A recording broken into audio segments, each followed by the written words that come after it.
Estamos viendo el canon de las Sagradas Escrituras. Hemos visto definición, determinación del canon, el desarrollo del canon del Antiguo Testamento y ahora el canon del Nuevo Testamento. Aquí hay una verdad vista desde el otro punto, y es que, como dijimos, que el canon del Nuevo Testamento asume el canon del Antiguo. Cuando miramos algunos textos, como los que miramos en Timoteo y en los Evangelios, las referencias que se dicen con respecto a la ley y los profetas, esas referencias avalan hacia atrás el canon. Podemos decir entonces que el canon del Nuevo Testamento, escuche bien antes de leer esta frase, el canon del Nuevo Testamento asume el canon del Antiguo. Pero esta es la verdad vista desde otro punto, que el canon del Antiguo Testamento presupone un canon neotestamentario. Eso quiere decir que el Antiguo Testamento vaticinaba o predecía que iba a haber más revelación aparte de la que ya se tenía. Cuando usted se para en el Nuevo Testamento le dice, el Antiguo Testamento es canon. Y parado en el Antiguo Testamento le dice, adelante de nosotros va a haber más revelación. Entonces, es una forma como el Antiguo Testamento avala el Nuevo avala el Antiguo. Y eso lo vamos a ver, por ejemplo, en textos como Deuteronomio 18:15.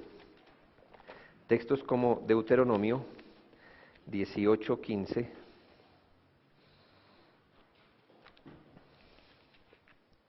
Al 19, dice, profeta de en medio de ti y de tus hermanos, como yo te levantará Jehová tu Dios, a él oiréis, conforme a todo lo que pediste a Jehová tu Dios en Horeb el día de la asamblea, diciendo, no vuelva yo a oír la voz de Jehová mi Dios, ni vea yo más este gran fuego para que no muera.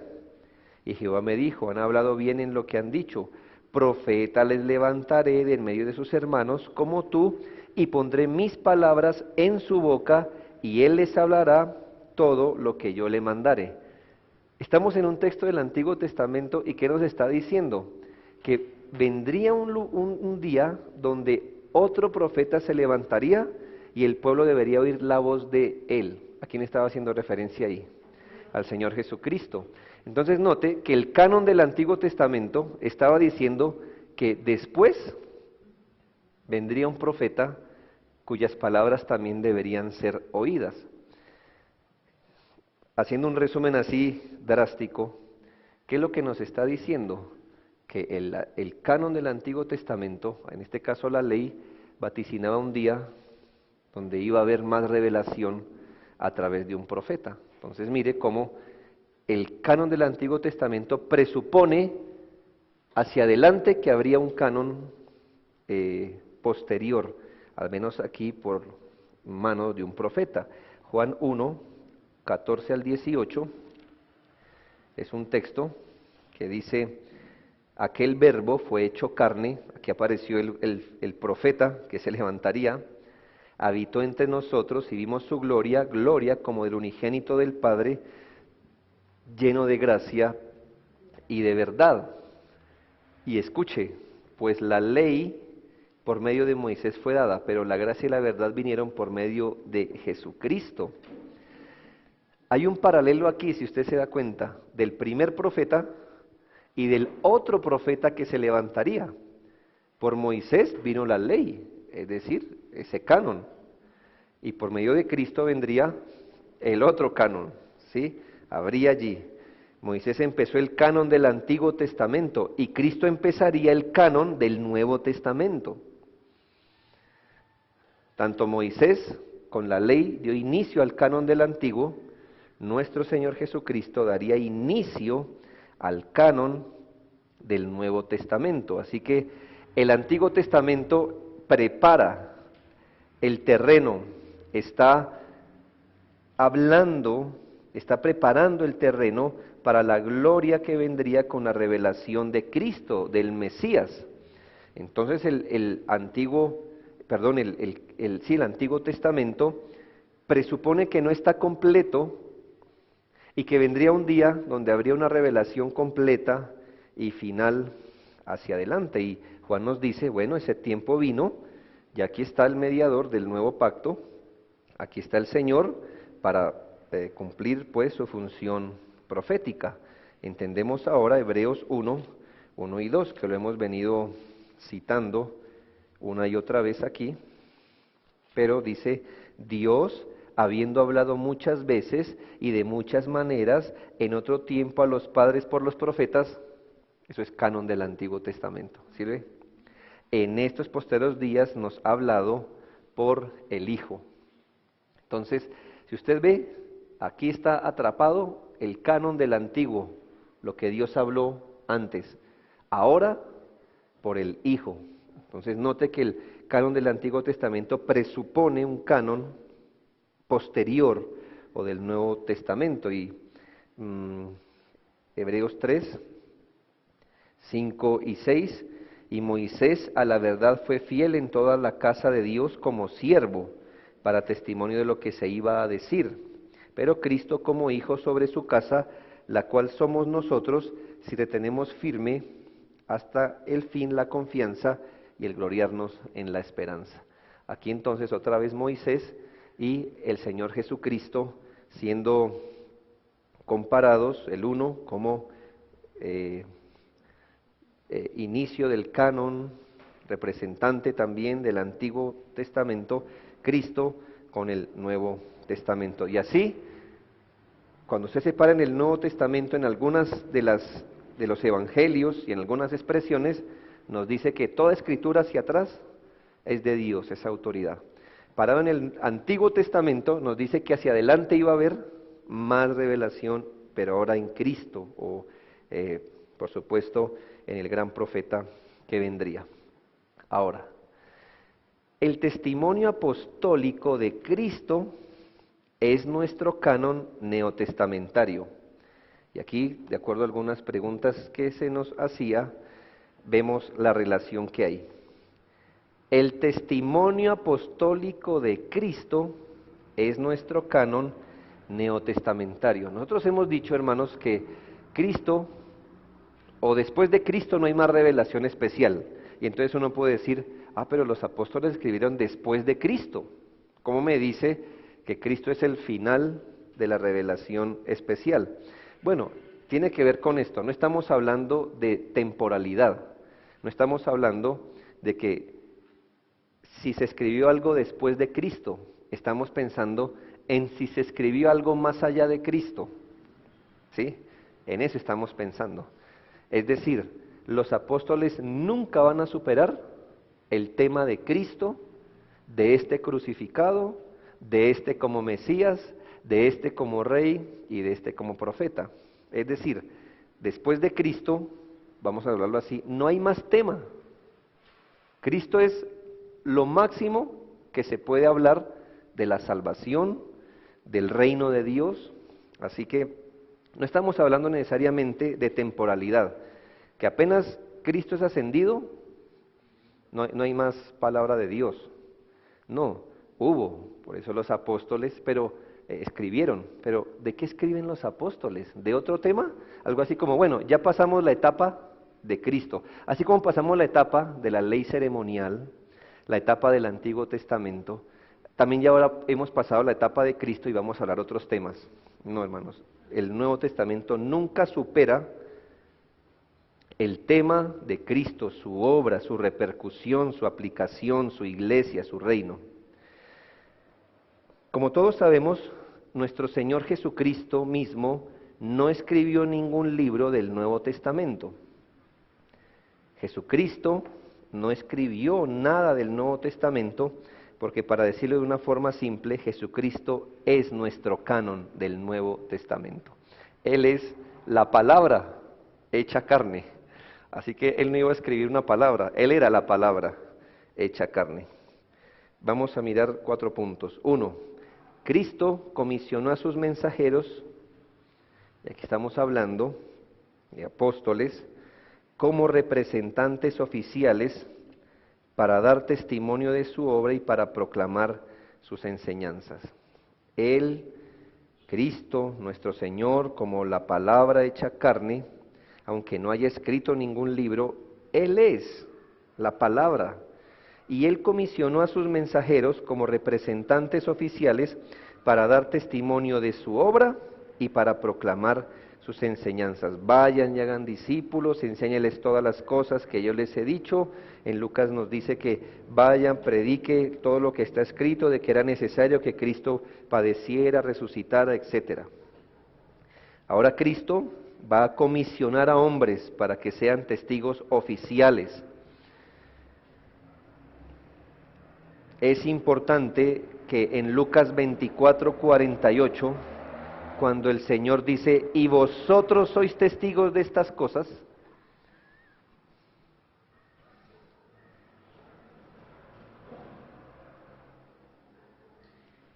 Y vosotros sois testigos de estas cosas, era cierto, es decir, que nosotros somos testigos de Cristo también como cristianos, eso es cierto.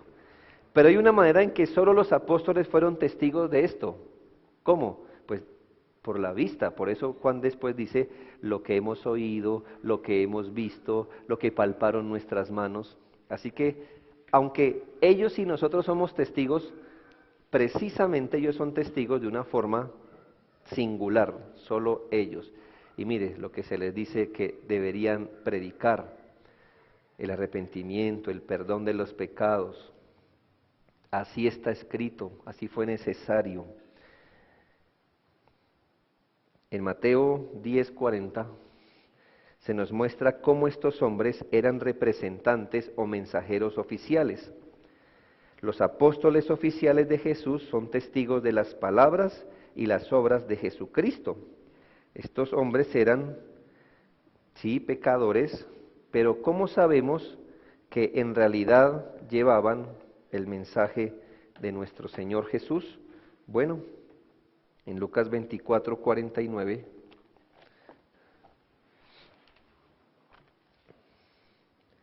dice, he aquí, después de las palabras, y vosotros sois testigos de estas cosas, mire lo que dice, he aquí, yo enviaré la promesa de mi Padre sobre vosotros, pero quedaos vosotros en la ciudad de Jerusalén hasta que seáis investidos de poder de lo alto.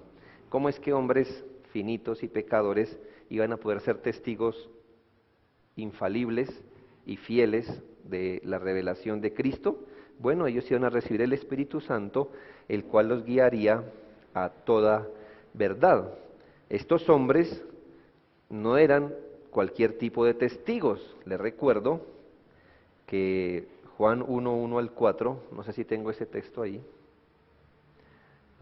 No, es el texto que estábamos hablando, lo que miraron nuestros ojos, lo que palparon nuestras manos, tocante al verbo de vida, dice la palabra de Dios. Y Hechos 1:21-22 nos dice también ese requisito para poder ser un testigo en ese sentido singular que lo estamos hablando. Dice, es necesario que de estos hombres que han estado juntos con nosotros todo el tiempo que el Señor Jesús entraba y salía entre nosotros, comenzando desde el bautismo de Juan hasta el día en que de nosotros fue recibido arriba, uno sea testigo con nosotros de su resurrección. ¿Qué quiere decir? Que en un sentido oficial y singular, los testigos aprobados, los testigos oficiales, es decir, los apóstoles, deberían tener una característica. ¿Cuál? Haber sido testigos oculares, haber sido testigos del ministerio de nuestro Señor Jesucristo. Ellos no solamente por la fe creyeron, sino que eran testigos visibles, palpables, del ministerio del Señor. Su testimonio es llamado el fundamento apostólico, y aunque nosotros reconocemos que en el Nuevo Testamento hay escritos de hombres de Dios que no fueron apóstoles de nuestro Señor Jesucristo, ellos eran avalados, ellos acompañaron de muchas maneras el ministerio de Cristo y trabajaban junto con los que habían estado al lado de nuestro Señor. Así que por eso tenemos, al menos en los evangelios, dos de ellos que no son apóstoles propiamente dichos, como los elegidos, los 12. Pero su testimonio fue llamado fundamento apostólico. Esta fue su labor, la de hablar, la de poner por escrito, la de aplicar lo que Cristo enseñó, hizo, la de traer luz sobre este gran profeta que se levantaría. Segundo, Cristo le prometió a los apóstoles que su espíritu podía asegurar la integridad y confiabilidad de su testimonio y proclamación. Yo sé, mis hermanos, que a veces usamos estos textos como si se le hablara a la iglesia. Y nosotros creemos que por implicación estos textos pueden ser aplicados de alguna forma a la iglesia, pero estos textos fueron hablados primariamente a los apóstoles como representantes oficiales. Palabras como cuáles: Juan 14, 25 y 26, que dice: Os he dicho estas cosas estando aún con vosotros, mas el Consolador, el Espíritu Santo, a quien el Padre enviará en mi nombre, Él os enseñará todas las cosas y os recordará todo lo que os he dicho. ¿Por qué esto era importante? Porque, hermanos, ellos iban a escribir el canon del Nuevo Testamento y había muchas cosas que ellos humanamente iban a olvidar. Entonces el Espíritu Santo les enseñaría todas las cosas y les recordaría lo que Cristo había dicho. Yo sé que este texto lo usamos a veces para referirse a la iglesia, pero principalmente a los apóstoles. Vamos atrás un momentito para que Cristo, estamos viendo, Cristo prometió a los apóstoles que su espíritu podría asegurar la integridad y confiabilidad de su testimonio y proclamación. Entendamos esa frase. Ellos eran pecadores como nosotros. ¿Cómo es que su testimonio iba a ser canon, venido de Dios? Bueno, ellos necesitaban una obra singular del Espíritu Santo. Nosotros también necesitamos el Espíritu Santo, pero ¿para qué? Para entender lo escrito. Pero ellos iban a escribir, ellos iban a explicar lo de Cristo, ellos tenían que tener esa mente para decir: Cristo dijo eso, lo dijo así, usó esta palabra. ¿Cómo podían hacer eso? Bueno, con la ayuda del Espíritu. Y ahí sí, volvamos a los versículos. Por eso se les promete que el Espíritu Santo les enseñaría. ¿Cómo es, hermanos, que usted puede ver una carta apostólica? Usted dice: pero yo no leo esto en Jesucristo, no leo esto en los evangelios. Bueno, el Espíritu Santo les iluminaba para aplicar lo que vieron en Cristo a los problemas particulares. Él les enseñaría, el Espíritu de Dios, y les recordaría. Imagínense, si tenemos datos ciertos, el primer evangelio se escribió más o menos 30 años después de que Cristo ascendió. Entonces imagínense estos hombres a su pura fuerza diciendo: ¿cómo pasaron las cosas? ¿Qué fue primero, segundo? ¿Qué fue lo que dijo? ¿Qué palabra usó? Escribamos esto y esa es la idea. No, el Espíritu Santo les recordaría para poner por escrito el canon del Nuevo Testamento. Ahora, Juan 15, 26 y 27 dice: pero cuando venga el Consolador, a quien yo os enviaré del Padre, el Espíritu de verdad, el cual procede del Padre, Él dará testimonio acerca de mí. Y vosotros, en consecuencia de eso, daréis testimonio también, porque habéis estado conmigo desde el principio. ¿Sí entiende ahora el texto? A veces tomamos textos y los aplicamos como si fuera a nosotros. Hay que discernir a veces muy bien. No significa que el Espíritu Santo no nos recuerde ni nos enseñe, pero mire que la aplicación primaria y singular de estos textos es hacia los apóstoles, y no a los apóstoles como creyentes solamente, sino como testigos oficiales que tenían la responsabilidad de poner el canon por escrito. Juan 16, 12 y 15, aún tengo muchas cosas que deciros, pero ahora no las podéis sobrellevar. Pero cuando venga el Espíritu de verdad, Él os guiará a toda verdad. Porque no hablará por su propia cuenta, sino que hablará todo lo que oyere. Claro, está hablando de las cosas de Dios. Y os hará saber las cosas que habrán de venir. Mire, tendrían revelación de muchas cosas. El Espíritu Santo me glorificará porque tomará de lo mío y os lo hará saber. Todo lo que tiene el Padre es mío, por eso dije que tomará de lo mío y os lo hará saber. Ellos iban a recibir una tarea especial y el Espíritu Santo les iba a revelar a ellos cosas, como si fueran profetas.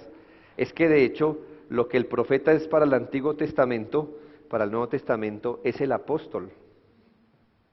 Vías por las que se dio revelación especial. Entonces déjenme darle un resumen de lo que Jesús está diciendo de la obra del Espíritu. Uno, que les va a enseñar todas las cosas.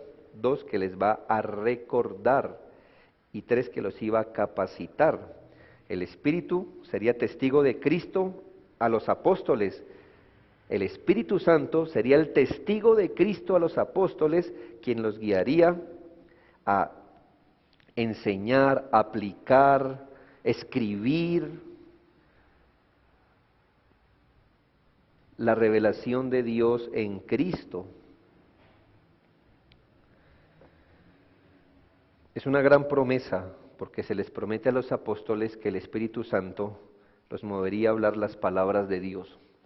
Así que no es, bueno, puede sonar exagerado, pero de hecho en un sentido, ellos eran el canon viviente en su época.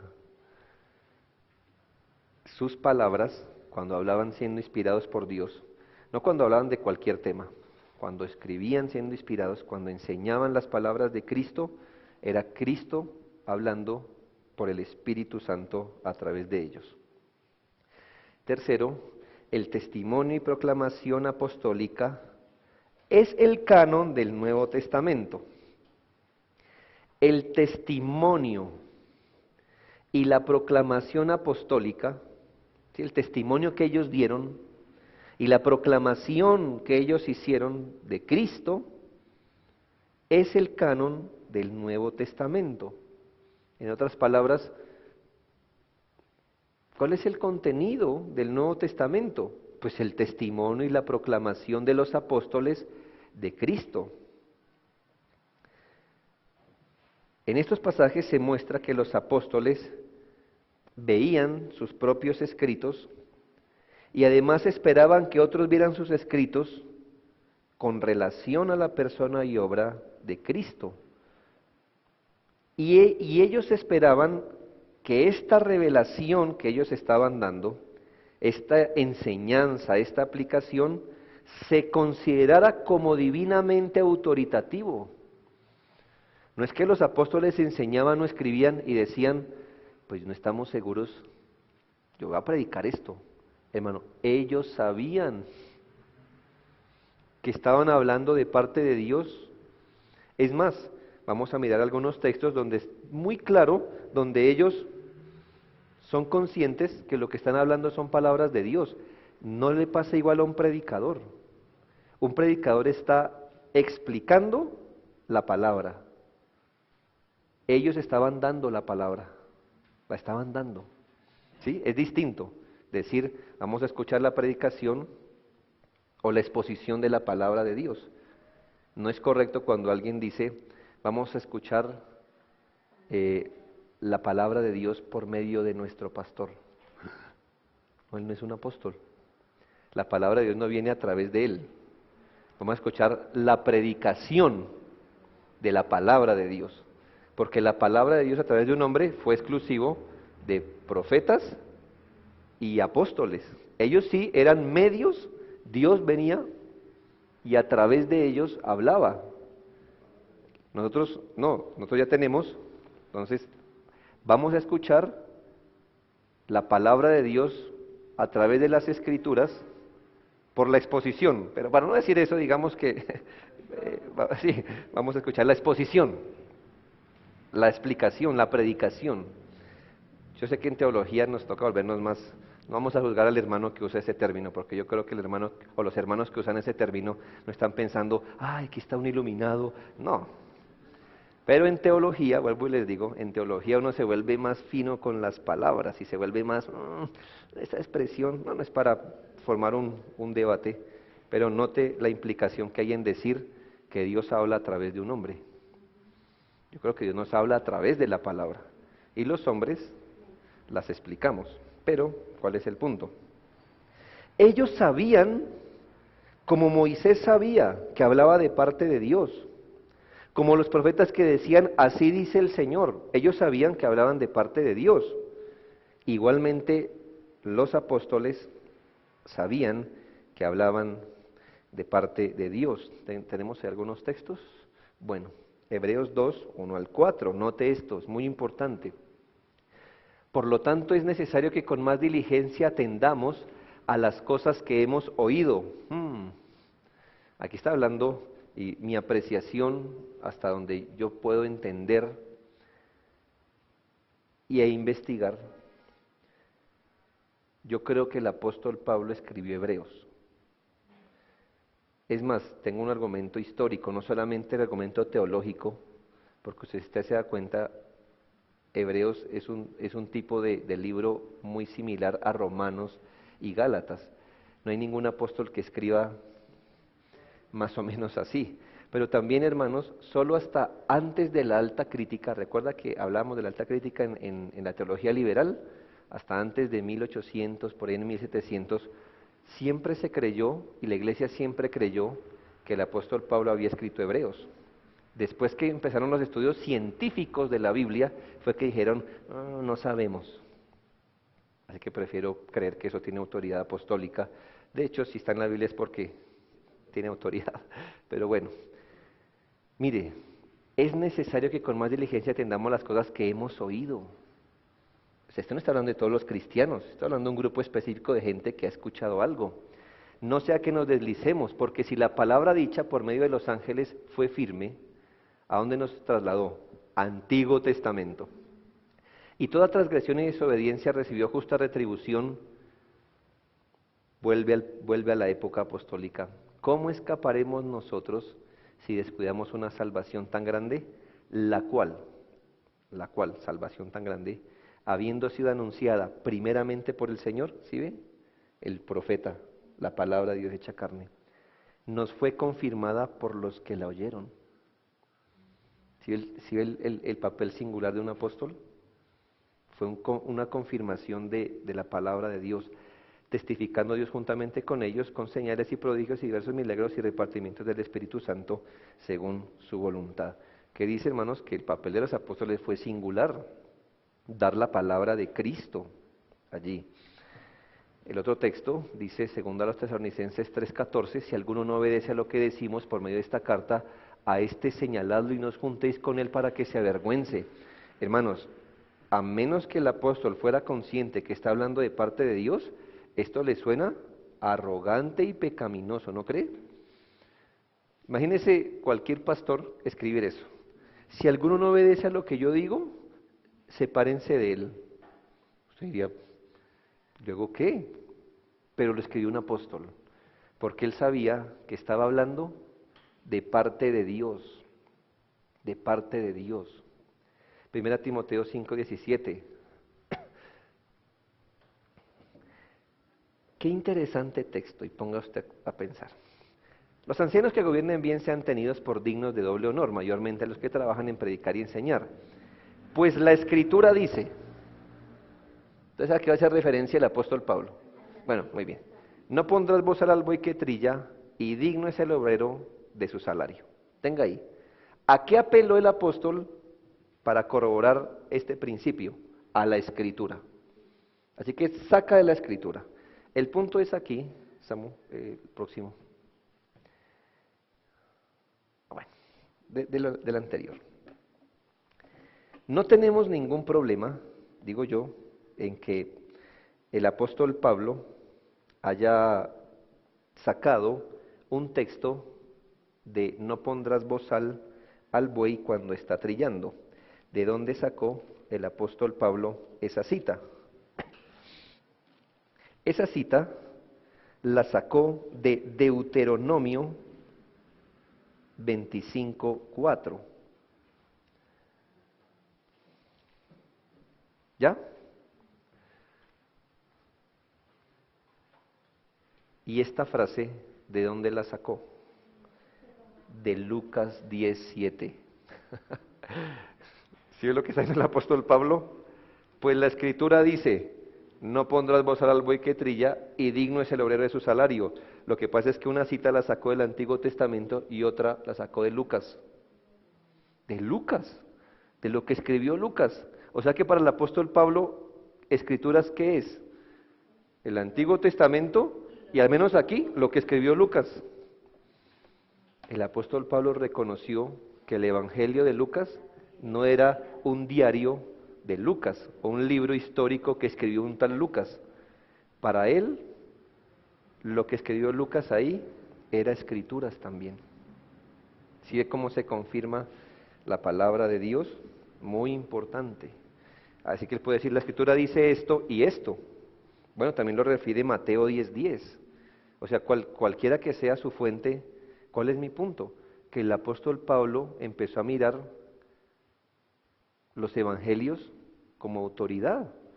Y él no dijo, ¿será esta autoridad? No, él sabía que los apóstoles cumplían la función, que ellos hablaban de parte de Dios, Dios hablaba a través de ellos, y para él esas son escrituras. Sigamos adelante.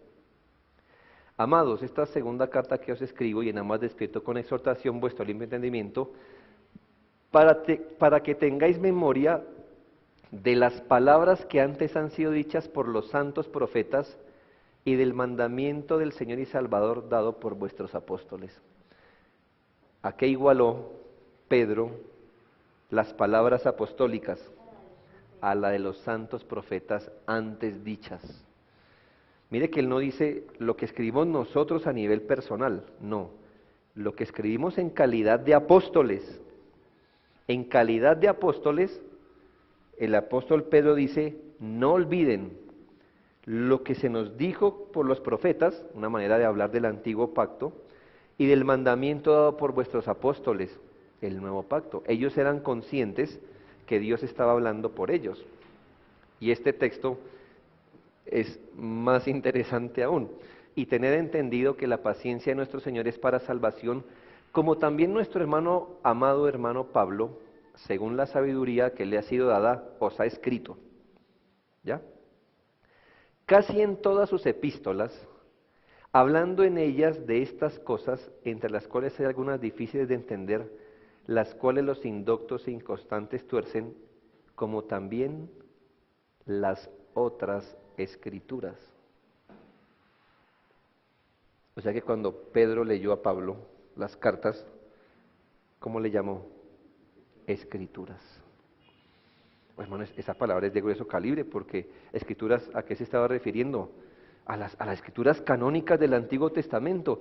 Ahora el apóstol Pedro le llama a las cartas de Pablo escrituras también, otras escrituras, comparándolos con que hay unas escrituras, claro que todos conocíamos, pero también las de Pablo. Así que Pablo mira los evangelios y dice que estas son escrituras. Pedro mira a Pablo y dice, estas son escrituras. Pedro dice, tengan memoria nuestras palabras como las tuvieron de los profetas. Y mire que el Nuevo Testamento, asimismo, se asume.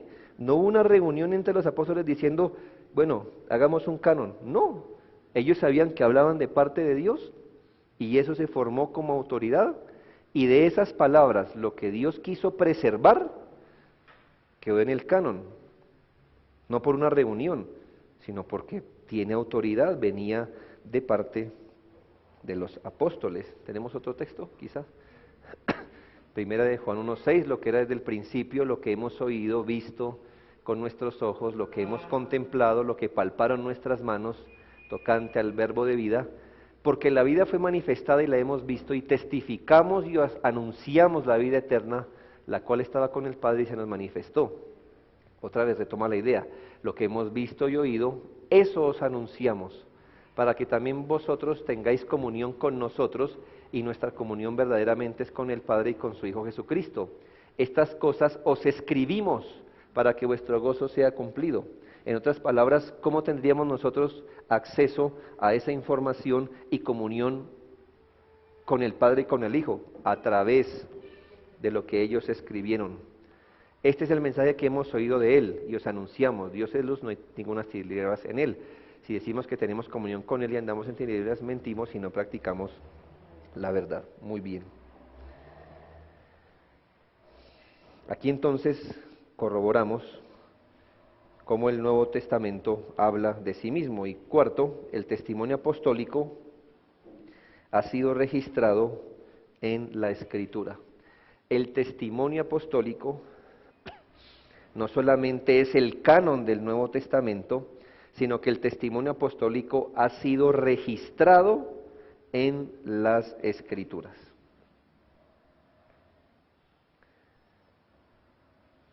Seguramente, hermanos, aunque los apóstoles dieron muchas enseñanzas orales para que sus palabras fueran preservadas para futuras generaciones, ellos pusieron esas palabras por escrito, y de esos escritos lo que Dios quiso preservar fue canon para la iglesia. Miremos algunos textos.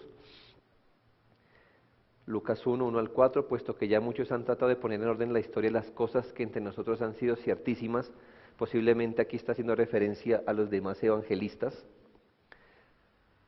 tal como nos las enseñaron los que desde el principio lo vieron con sus ojos. O sea que Lucas, aunque no es un apóstol oficial, con A mayúscula, estuvo presente casi simultáneamente en el ministerio de Cristo, o bien bebiendo directamente de los que vieron con sus ojos. Por eso los estudiosos afirman que generalmente hablando, Lucas debió escuchar de primera mano de algún apóstol lo que él escribió. Los que desde el principio lo vieron con sus ojos y fueron ministros de la palabra, me ha parecido también a mí, después de haber investigado con diligencia todas las cosas desde su origen, escribírtelas por orden, para que conozcas bien la verdad de las cosas en las cuales has sido instruido. Mire cómo eso empieza a quedar por escrito. Juan 20:31, pero estas cosas se han escrito para que creáis que Jesús es el Cristo. Otro texto, segundo a los Tesalonicenses, así que hermanos, estad firmes y retened la doctrina que habéis aprendido, sea por palabra o por carta nuestra. Otra vez, el testimonio quedó escrito. Primera de Juan 5, estas cosas os he escrito a vosotros que creéis en el nombre del Hijo de Dios, para que sepáis que tenéis vida eterna y para que creáis en el nombre del Hijo de Dios. Estas cosas os he escrito. Apocalipsis 1:11, que decía, yo soy el alfa y omega, el primero y el último. Escribe en un libro lo que ves y envíalo a las 7 iglesias que están en Asia. 21:5, y el que estaba sentado en el trono dijo, he aquí yo hago nuevas todas las cosas. Y me dijo, escribe, porque estas palabras son fieles y verdaderas. Hemos argumentado que el canon del Nuevo Testamento consiste en los escritos de los apóstoles, pero ¿y los libros de Marcos, Lucas y Judas, que no eran apóstoles? Bueno, tradicionalmente la Iglesia ha aceptado Marcos, Lucas, Santiago y Judas, basado en la cercanía que tenían con los apóstoles. La idea es básicamente que estos hombres escribirían bajo la supervisión de los apóstoles, y aún así se pueden identificar, si no los consideramos apóstoles, como los profetas, aquellos que habla el Nuevo Testamento en Efesios 2:20, que nuestra fe está fundamentada en la doctrina de los apóstoles y profetas. ¿Ya? Apóstoles y profetas. ¿Quiénes serían estos profetas? Seguramente aquellos hombres que hablaron la palabra de Dios, seguramente como Lucas, seguramente como Marcos, seguramente como Judas y Santiago, que aunque no eran apóstoles, Dios hablaba a través de ellos y nos dejaron los escritos. 3 evidencias, según pasajes como Hechos 2 y 1 Corintios 14, Los dones de profecía en el Nuevo Testamento fueron concedidos no solamente a los apóstoles, sino a otros hombres. Hay textos como Hechos 13:21, 1 Corintios 11:12, donde tenemos personas que profetizaron y no eran apóstoles. Es decir, en la época apostólica había gente llamada profetas. Esta gente profetas hablaban de parte de Dios. Mucho de esto quedó, por supuesto, escrito, lo que Dios quiso preservar. En Efesios 2:20, donde hablamos que la iglesia se edifica en el fundamento de apóstoles y profetas, así que en vez de decir que el Nuevo Testamento es el testimonio apostólico de Cristo, deberíamos decir que el Nuevo Testamento es el testimonio apostólico y profético de Cristo, porque no solamente apóstoles hablaron, sino profetas de parte de Dios. El tercer argumento es que el apóstol Pablo hace una declaración en 1 Timoteo 5:18, donde él toma un pasaje que se encuentra en Lucas 17 y lo pone al mismo nivel que las Escrituras, ya lo vimos. Evidentemente Pablo vio el Evangelio de Lucas como un producto de inspiración divina y al nivel de escritura canónica, ya lo hemos visto. Por eso creemos que aunque hombres como Lucas, Marcos, Judas, Santiago, sin ser apóstoles nombrados por Cristo, también han aceptado sus escritos como canónicos por la cercanía que tenían con los apóstoles. Ellos posiblemente hacen parte de esos profetas que hacen el fundamento apostólico. Vamos al anterior.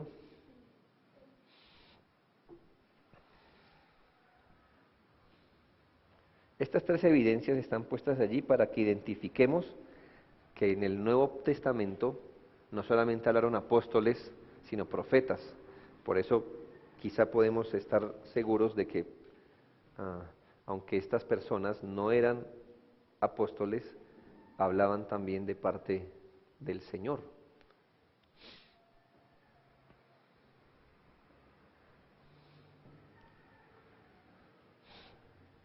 Efesios 2:20, fundamentados sobre el fundamento de apóstoles y profetas.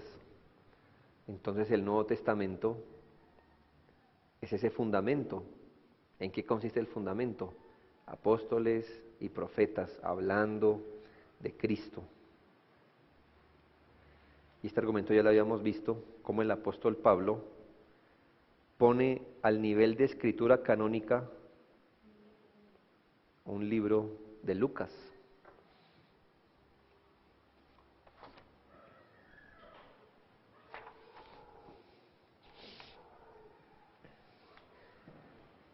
Miremos un quinto punto. Claro. Los libros apócrifos o deuterocanónicos. Deutero es como si dijeran por fuera de el canon u otro canon. Y estos libros canónicos, tenemos aquí varios elementos, varias razones por las que estos libros que en las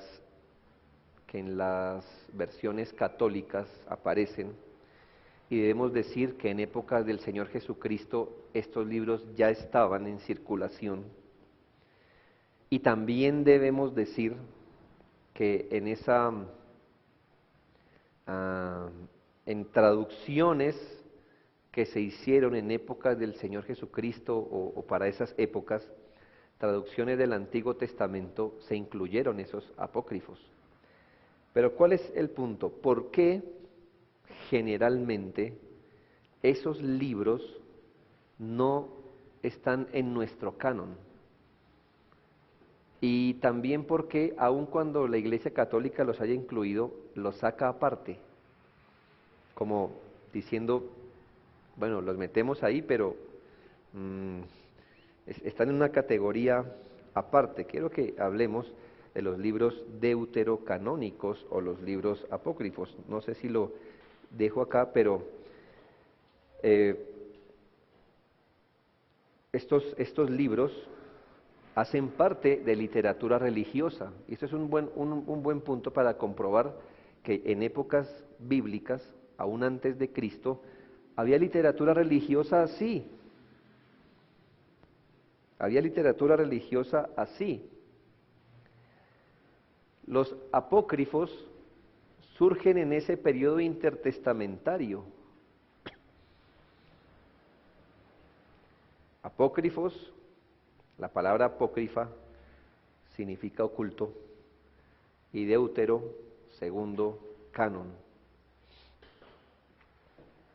Aún las versiones católicas los diferencian así: libros del Antiguo Testamento, deuterocanónicos y Nuevo Testamento. Estos surgieron en esta época. Y hermanos, no son los únicos. Literatura religiosa judía, hermanos, hay mucha. Así que nosotros no nos afanamos cuando dicen, ay, mire, encontramos un evangelio de Judas, que hoy es tan común. Y sí, mire, es tan antiguo como los libros de la Biblia. No importa si es antiguo, no importa aún si es más antiguo que un libro bíblico. Reconocemos que hay literatura religiosa, pero no canónica, no determinada por Dios como canon, no venida de Dios, ni reconocida por el pueblo de Dios. ¿Ya entiende qué es apócrifo? Apócrifo, su significado natural es oculto, y deuterocanónico, deutero, segundo, canónico, canon. De ahí Deuteronomio.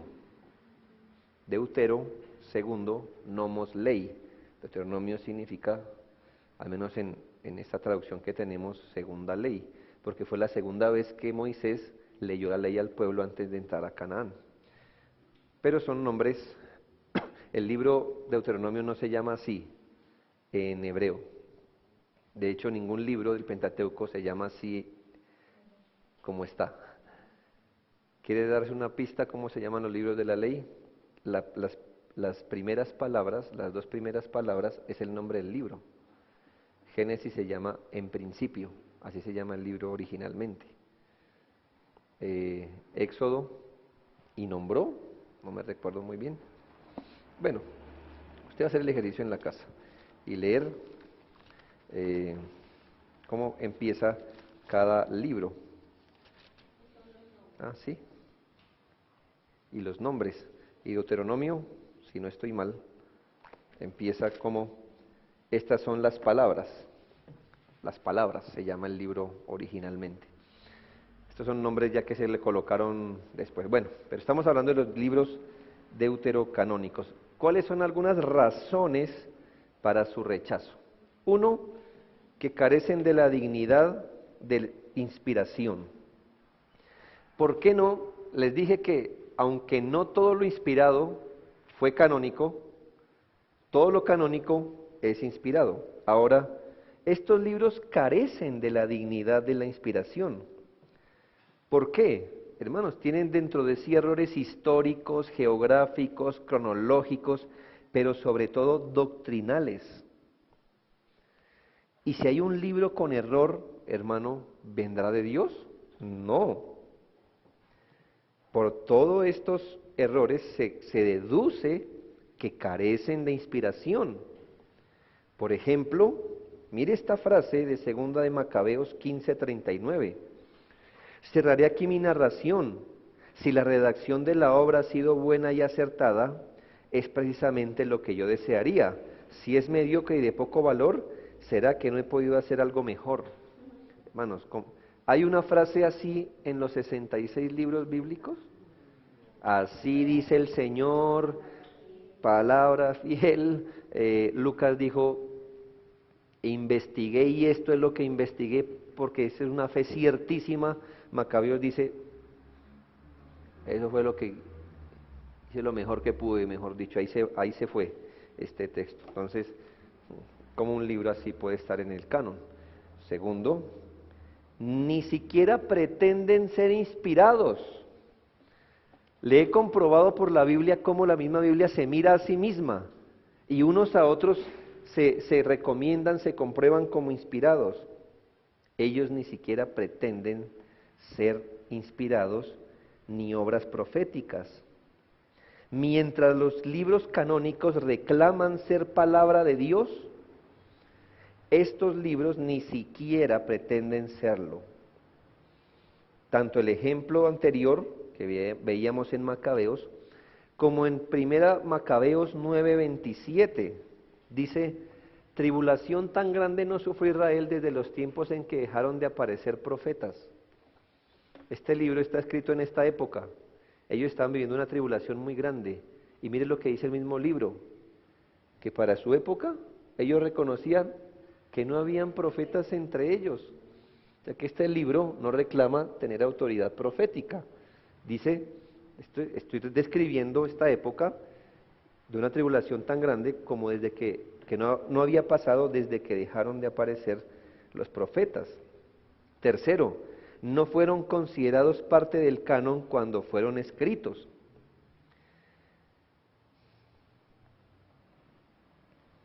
No fueron considerados canónicos cuando fueron escritos. ¿Por qué entonces se incluyeron? Ahorita hablábamos que, les recuerdo el exilio, ¿verdad? Cuando el pueblo fue al exilio y es restaurado, no todo el pueblo regresó del exilio. Hubo pueblo que no regresó al exilio, es pueblo judío que se quedó fuera. Hubo la necesidad de darle las escrituras, pero ya que ellos olvidaron su propia lengua, entonces los judíos elaboraron una traducción del Antiguo Testamento para que ellos la pudieran leer, pero en su idioma, griego. En esa versión llamada la Septuaginta se incluyó los deuterocanónicos, pero no se incluyeron por considerarlos canónicos.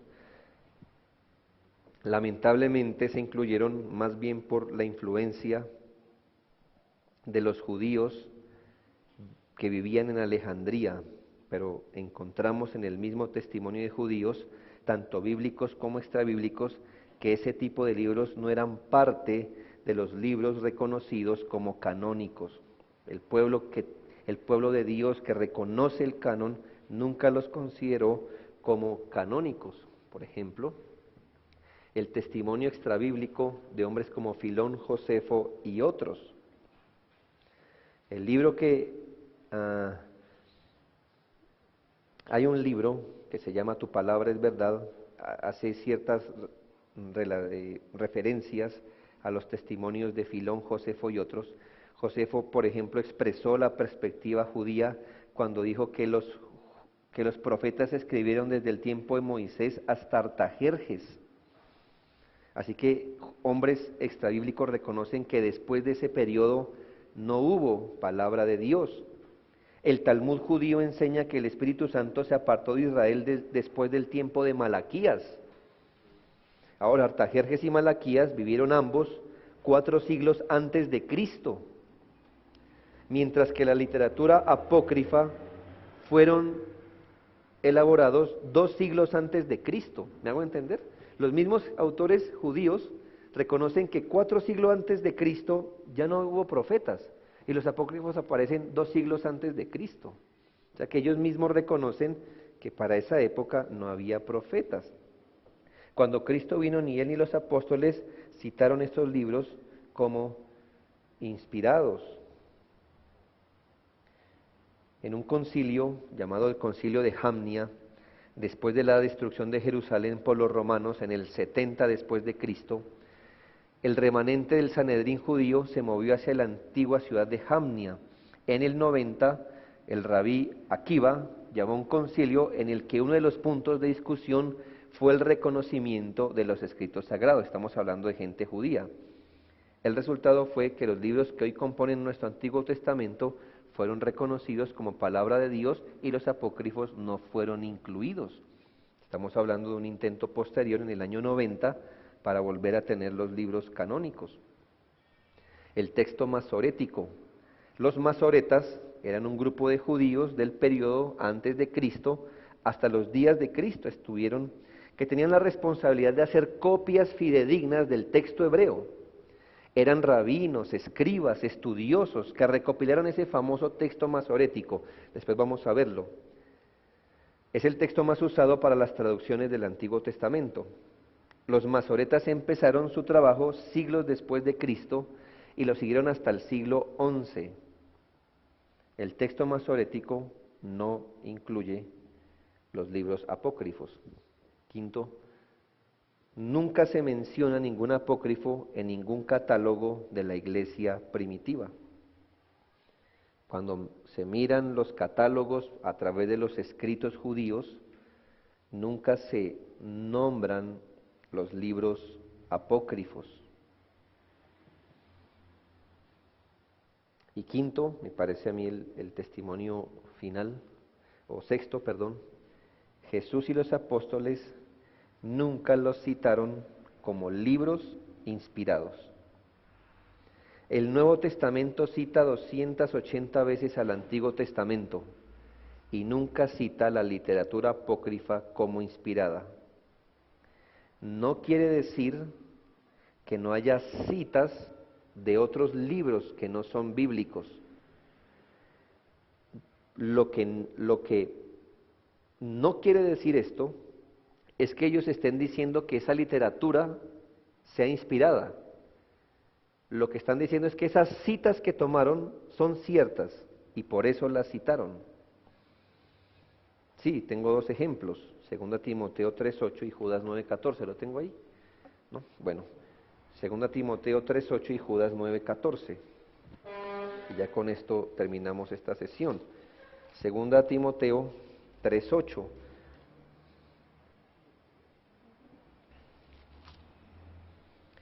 Y de la manera que Janes y Jambres resistieron a Moisés, etcétera, etcétera. Janes y Jambres. Si usted lee Éxodo, esos nombres no aparecen. Eso es una referencia a un libro que no está en nuestro canon. ¿Está diciendo el apóstol Pablo que ese libro del cual sacó esos nombres es inspirado? No. Está diciendo que esos nombres son ciertos. Por eso los involucró. ¿Me hago entender? Él no está santificando toda la fuente de la que sacó. Está diciendo que eso es cierto y por eso lo incluyó. Y Judas 9 y Judas 14. Pasa lo mismo. Nosotros no tenemos preocupación por esto.